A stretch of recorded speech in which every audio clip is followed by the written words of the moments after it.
जनों को सादर नमस्ते। पिछले कुछ दिनों से हम लोग लगातार बिहार राज्य आर्य प्रतिनिधि के सभा की गतिविधियों को लेकर के चर्चाओं में शामिल हो रहे हैं। कुछ लोग अपनी पीड़ाओं को भी मुझसे साझा कर रहे हैं, कुछ लेखों के माध्यम से भी अपनी बातों को रख रहे हैं।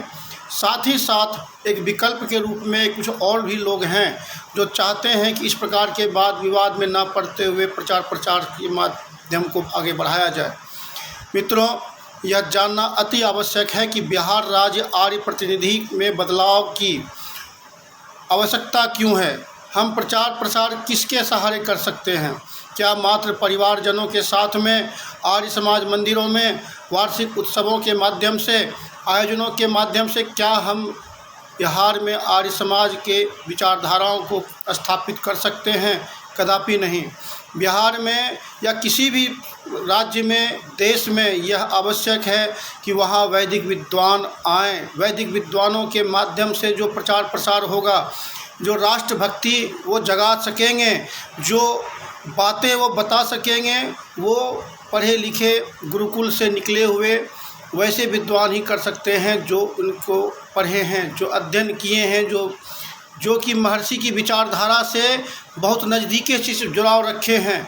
हम और आप दैनिक जीवन में जीते हैं, हमारे पास अपनी समस्याएं हैं, अपने कार्य हैं, अपनी जिम्मेदारियां हैं, परंतु इन जिम्मेदारियों के साथ हम दैनिक संध्या हवन इत्यादि में तो भाग ले सकते हैं, मगर प्रचार का जो सशक्त माध्यम है वह माध्यम को हम उस रूप में लागू नहीं कर सकते हैं।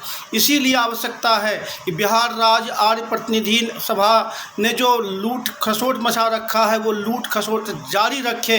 मैं उनका समर्थन करता हूं, लेकिन इतना ही आग्रह करता हूं कि हे आर्यजनों, अगर आपके अंदर जरा भी ऋषि के प्रति उनके ऋण का कोई अंश मात्र भी बचा हुआ है तो कम से कम उस लूट खसोट के हिस्से का दशांश भी अगर आप ऐसे विद्वानों के ऊपर खर्च कर देंगे तो बिहार पुनः अपने गौरवशाली इतिहास को पुनर्स्थापित कर सकता है। परंतु समस्या यह है कि क्या ये जो आर्य प्रतिनिधि सभा के वर्तमान के पदाधिकारी हैं, क्या यह दोषी हैं? नहीं, कदापि नहीं। दोषी हम और आप हैं जो मौन धारण किए हुए हैं, जो गलत को गलत कहने का साहस नहीं रख रहे हैं, जो सत्य को सत्य के रूप में कहने का हिम्मत नहीं रख रहे हैं। हम आज किस प्रकार के महर्षि के सिपाही हैं जो निश्चल भाव से यह नहीं कह सकते हैं कि सही और गलत क्या है। किस प्रकार से हमारा आर्य समाज अपने संस्कारों को स्थापित कर सकता है, विचारों को प्रसारित कर सकता है, राष्ट्र की रक्षा कर सकता है। मात्र कह देने से कि गौ की रक्षा कौन करेगा, हम करेंगे, राष्ट्र की रक्षा कौन करेगा, हम करेंगे, धर्म की रक्षा कौन करेगा, हम करेंगे, यह संभव नहीं है। हम अपने अंतरंग के सदस्यों से, अपने आर्य प्रतिनिधि सभा के साथ साथ मूल रूप से समस्त बिहार से जुड़े हुए आर्यजनों से निवेदन करते हैं कि अपनी बातों को स्पष्ट रूप से रखिए और बाध्य कीजिए प्रतिनिधि सभा को कि वो प्रचार प्रसार हेतु अपने शब्द धन कोष का द्वार खोले और विद्वानों को बिहार में आमंत्रित करे, उनके जीविकोपार्जन की व्यवस्था करे। अगर उनका जीविकोपार्जन होगा वो हंसते हुए बिहार में अपना प्रचार प्रसार हेतु समय दे पाएंगे, अपने विद्वता का लाभ यहाँ के लोगों को दे पाएंगे और उस लाभ से हमारा परिवार, हमारा राज्य लाभान्वित होगा। इसीलिए बिहार राज्य आर्य प्रतिनिधि सभा में बदलाव की उम्मीद की जानी चाहिए, उनसे अपेक्षा की जानी चाहिए कि जो कुछ भी उन्होंने अभी तक गलत किया है, नियम के विरुद्ध किया है, उसमें वो सुधार करे, लेकिन तत्काल अपने क्षेत्र से पलायन कर गए विद्वानों को आमंत्रित करें, उन्हें बुलाए, दूसरे क्षेत्रों के भी विद्वानों को राज्य में आमंत्रित करें, उन्हें बुलाए और क्षेत्रों में आर्य समाज की विचारधारा के फैलाव के लिए, राष्ट्रभक्ति की भावना को जगाने के लिए, धर्म की रक्षा के लिए युवकों को प्रेरित करने के लिए वैसे विद्वानों को आमंत्रण दें, आमंत्रित करें। और इसीलिए हम लोगों का यह बार बार कहना हो रहा है कि बिहार राज्य आर्य प्रतिनिधि सभा का वर्तमान अंतरंग सोया हुआ है, वो जागे, वो कार्य करे और निष्ठा के साथ आप भी चूँकि उन्हीं के सिपाही हैं, उसी विचारधारा से जुड़े हुए हैं, तो क्यों नहीं आप उस विचारधारा के फैलाव में सहयोग कर रहे हैं?